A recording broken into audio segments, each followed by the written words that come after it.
Ads లేకుండా latest episodes చూడండి.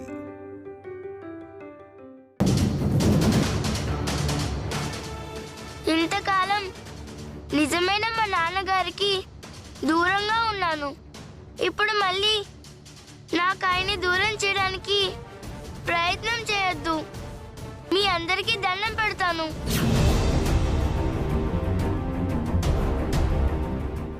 అన్నం పెట్టారని నా బిడ్డ మీకు దండం పెడుతుంది. దయచేసి నన్ను నా కూతుర్ని విడదీయకండి.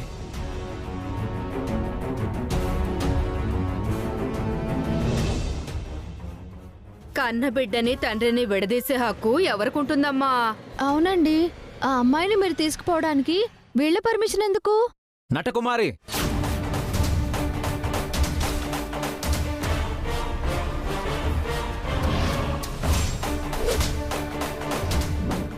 ఆవిడ మీద అరుస్తారేంటి?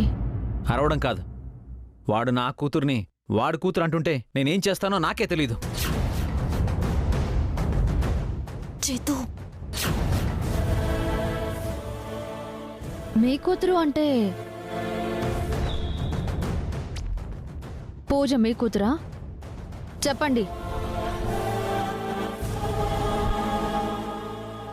ఏంటండి చెప్పండి చెప్పండి అని దొంగ నిలదీసినట్టు నిలదీస్తున్నారు? చేతుబాబు చెప్పండి. పూజ నా కూతురే.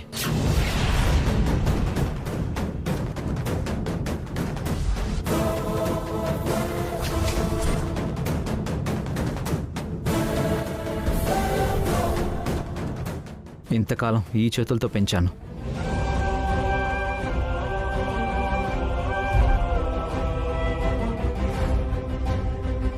పెంచితే పెంచిన తండ్రి అవుతారు కానీ కన్న తండ్రి ఎవరు కదా. పూజకు మీకు సంబంధం ఏంటి? ఏంటంటే పూజకి నేను తండ్రి, తల్లి వచ్చి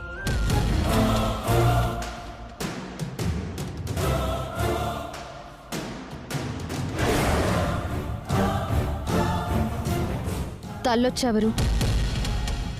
ఎన్నిసార్లు చెప్పాలి? తన తల్లి చిన్నప్పుడే చనిపోయింది. అవునండి, అప్పుడే నేను నా బిడ్డను వీళ్ళకి అప్పగించి ఫారెన్ వెళ్ళిపోయాను. ఇదే నిజం. ఇక 1కి 10 సార్లు మేమెవరికి చెప్పక్కర్లేదు.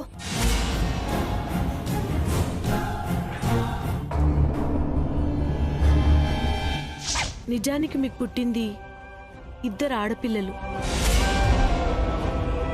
కవలలు.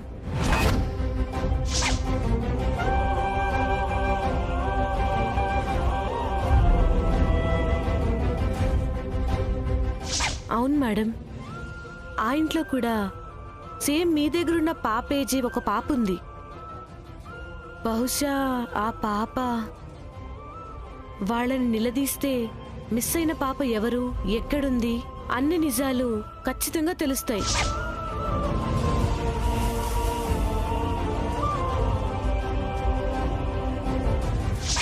ఏంటేంటి? పూజకు నేను తండ్రి, తల్లి ఎవరు?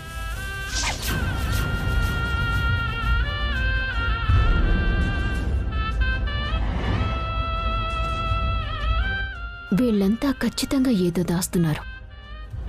తేలుస్తాను.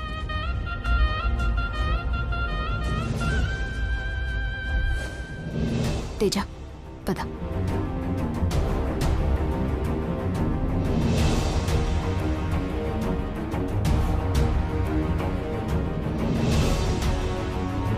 ఇదిగో అబ్బాయి, నువ్విక్కడే ఉంటే నీ కూతుర్ని వీళ్ళు ఖచ్చితంగా తీసుకెళ్ళినవరు. అంచేత ఏ తెల్లారి గట్టో చడి చప్పుడు కాకుండా తీసుకుపో.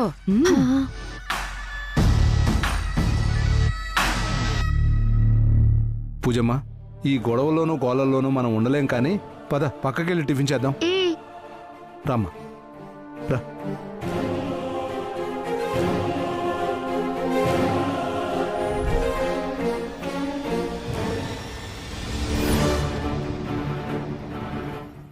ఏంట్రా వాడు పూజను చాటుగా తీసుకెళ్ళాడు?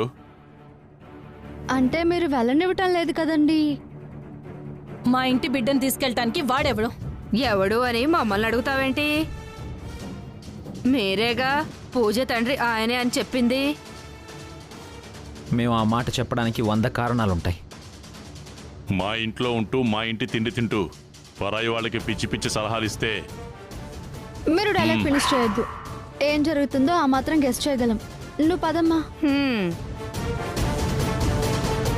ఛ! ఈ ప్రాబ్లం నుంచి ఎలా బయటపడాలరా?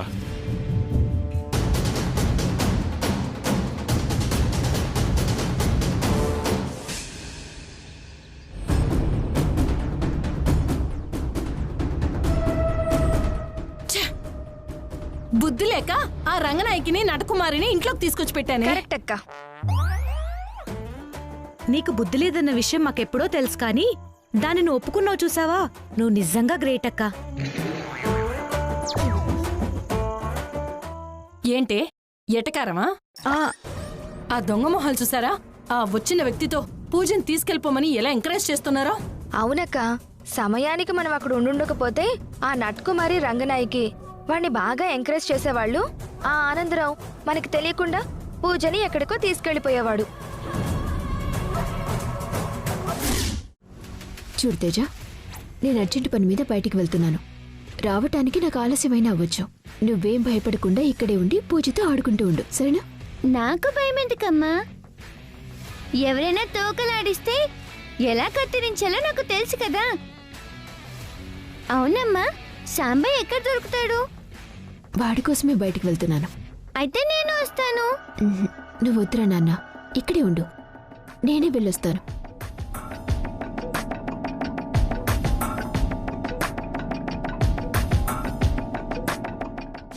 ఏడ్చాడు వాడెవడు మనల్ని కాదని పూజని తీసుకెళ్ళటానికి? వాడు పూజకి నాన్న అని మనం ఫోటో చూపించినంత మాత్రాన వాడు నాన్న అయిపోతాడా? మరే, అది మన మేనకోడలు, మనింటి రక్తం అక్క.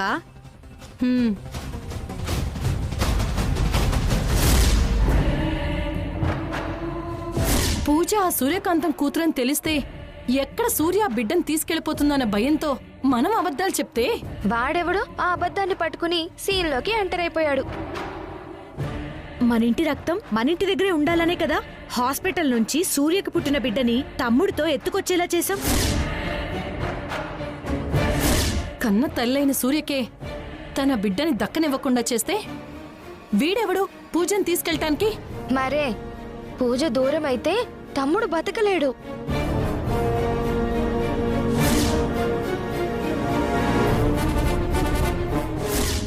పూజని ఆ యదవని తీసుకెళ్ళనివ్వకూడదు.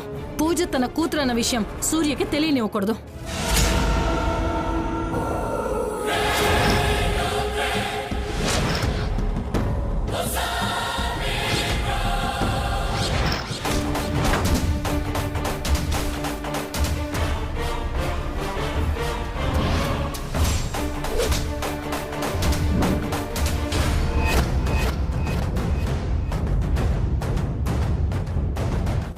Matter over.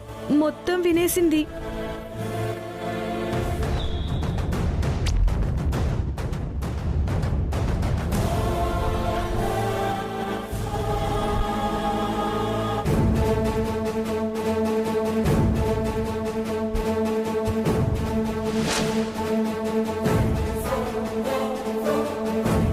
ఏంటి వదిన నువ్వంటుంది?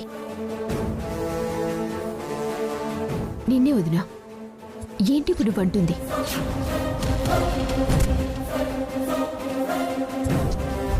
మా అమ్మ అడుగుతుంటే అలా ఒకరి మొహాలు ఒకరు చూసుకుంటూ ఉంటారేంటి? మాట్లాడండి. నేనేమన్నాను? ఇప్పుడే కదా సూర్యకి తెలియకూడదు అంటున్నారు. ఆ డైలాగ్ ఒకటే విన్నావా? ఏ దానికంటే ముందు వినాల్సిన డైలాగులు ఏమన్నా ఉన్నాయా?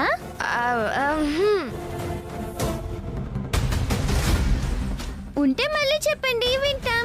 ఒకటికి 10 సార్లు చెప్పడానికి అదేం బుర్ర కథ కాదు. రహస్యం.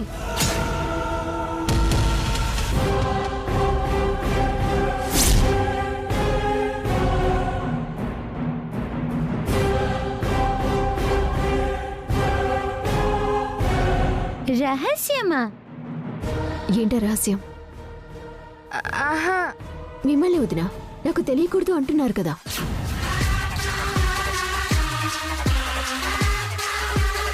పూర్ణి వదిన రహస్యం ఉంటుంది. ఏంటి నాకు తెలియకూడని రహస్యం?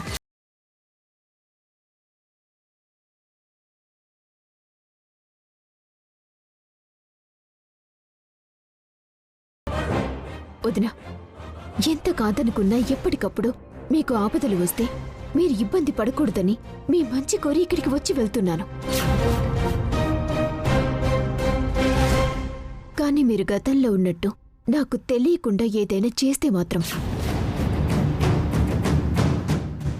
ఊరుకో సూర్య, దాయటానికి ఏముందని? మరి నాకు తెలియకూడదు అని నువ్వన్నావు. రహస్యమని పూని వదిన ఎందుకంది? ఇదో హాఫ్ బ్రెయిన్ క్యాండిడేట్, సంబంధం లేకుండా అప్పుడప్పుడు నాన్ సింక్ లో మాట్లాడుతుందని నీకు తెలుసు కదా సూర్య. అయితే నాకు తెలియకూడదని పెద్దదిన ఎందుకు మాట్లాడింది?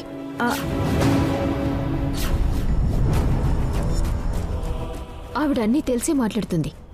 ఎప్పుడు ఎలా మాట్లాడాలో అలాగే మాట్లాడుతుంది. చిన్న వదిల్లాగా నాన్ సింక్ లో స్లిప్ అవ్వదు కదా. సూర్య, అసలే పూజను వాడెక్కడ తీసుకెళ్లిపోతాడో అని టెన్షన్లో మేమేం మాట్లాడుతున్నామో మాకే అర్థం కావట్లేదు. మధ్యలో నీ ఇంట్రాగేషన్ ఏంటి సూర్య? తన కూతుర్ని తను తీసుకువెళ్తాడు, మధ్యలో మీకెందుకు? సూర్య, తేజ నీ కూతురు కాదు కదా. తనని భవానీ నీ నుంచి దూరంగా తీసుకుపోతానంటే నీకు బాధ ఇదా? ఈ తేజ నువ్వు సిటీకి వచ్చాక కలిసింది. కానీ పూజ ఇంతప్పటి నుంచి మా దగ్గరే పెరిగింది. దూరం అవుతుందంటే మాకెంత బాధగా ఉంటుంది.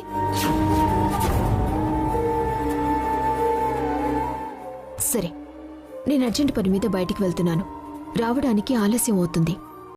ఈలోపు మీరు చేయాల్సిందేంటంటే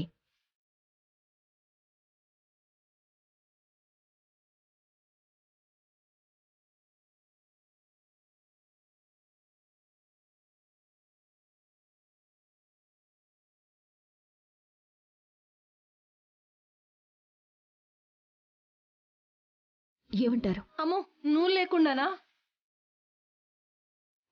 మా వాళ్ళ కాదు. నేను లేకపోతేనే నా కూతురుందిగా. కూతురా? అబ్బా, తేజ గురించి చెప్తుందక్క.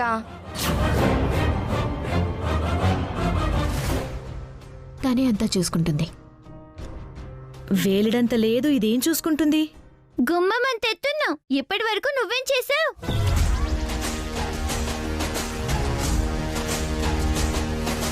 తేజ, అమ్మా, అంతా ముందుండి నేను చూసుకుంటాను.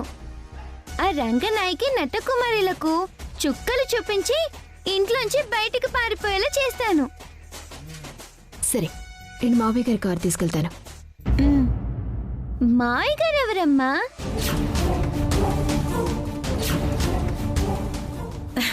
అంటే మా నాన్నగారు మనందరికంటే పెద్దవారు కదా. ఆయన్ని మేము నాన్నగారు అంటాం, నువ్వు తాతగారు అంటావు. అలా సూర్య ఆయన్ని మామయ్య గారు అంటుంది, అంతే. అంతేనా? అంతేరా. సరే, నేను బయలుదేరుతాను. మేము నువ్వు చెప్పిన ప్లాన్ అమలు చేస్తాం.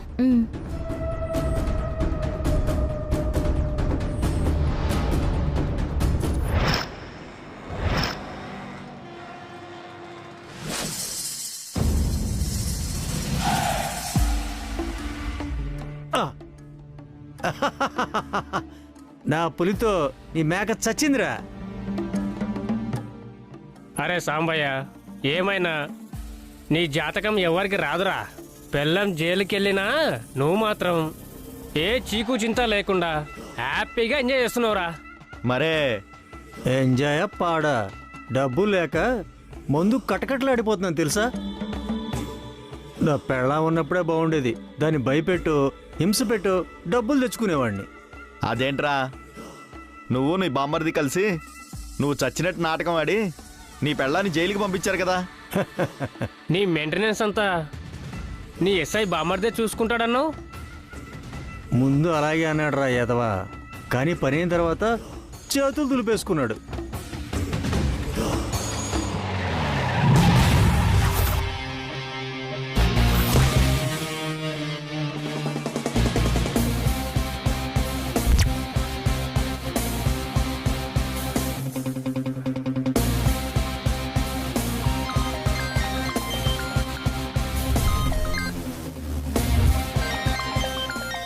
ఒరే అరవకండ్రా, మనతో డీల్ పెట్టుకుంటానన్న పార్టీ అని చెప్పాను కదా, వాళ్ళ దగ్గర నుంచే ఫోను.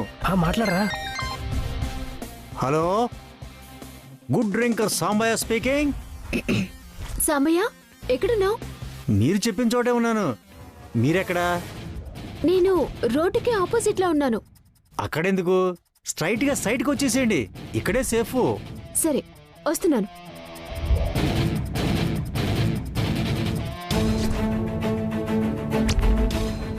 ఒరేయ్, ఈ డీల్ ఏదో మనకి ఫేవర్ అయితే మళ్ళీ మన జేబులోకి లచ్చిందేమో నిండిపోతురా.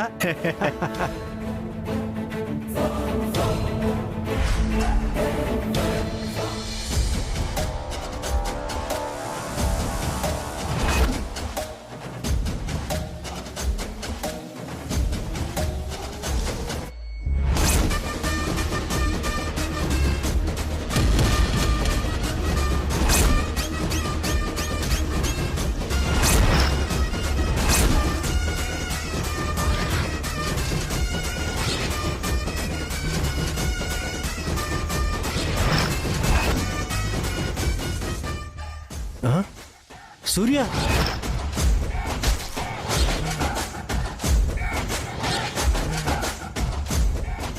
సూర్య, నువ్వా?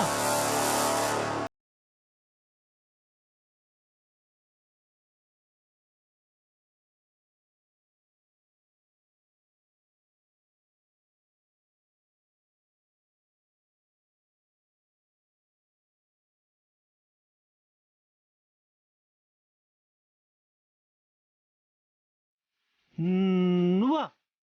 చచ్చిన వాడివి ఎలా బతికొచ్చావా అని నేను ఆశ్చర్యపడాలి, కానీ నువ్వు ఆశ్చర్యపడుతున్నావేంటి?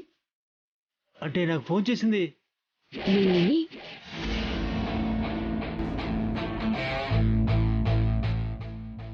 నువ్వు బతికే ఉన్నావన్న విషయం నాకు తెలుసురా. నువ్వు ఐసీ బాబ్జీ గాడు కలిసి నాటకమాడి భవానీని జైలుకి పంపించి నన్ను ఇబ్బంది పెట్టాలని చూస్తారా? ఇప్పుడు నిన్ను లాక్కెళ్ళి పోలీస్ స్టేషన్లో అప్పగించి భవానీని బయటికి తీసుకొస్తాను. అయ్ బాబోయ్,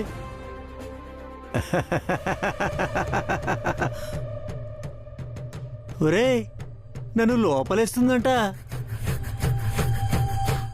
నా పెళ్ళాన్ని బయటికి తీసుకొస్తుందంట. కొత్త నెంబర్ నుంచి ఫోన్ వచ్చినప్పుడే అనుకున్నా ఇదేదో నన్ను మాయ చేసి నా నెత్తిన గుడ్డేసే కార్యక్రమం అని. అందుకే తెలివిగా ఇద్దరిని తెచ్చుకున్నా.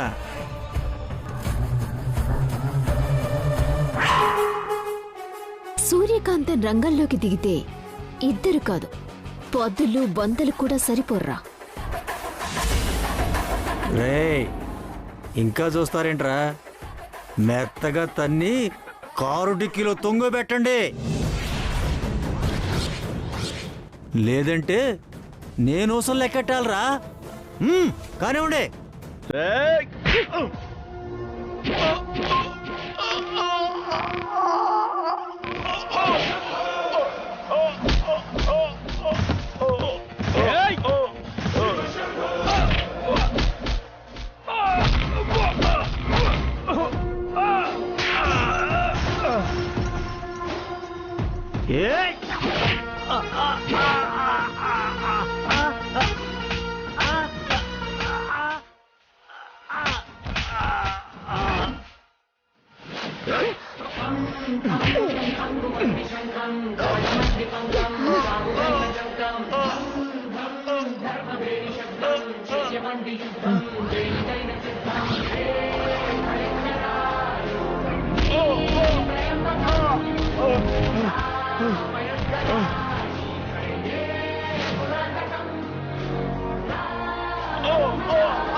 ఏంటే 10 100 కూడా సరిపోవా?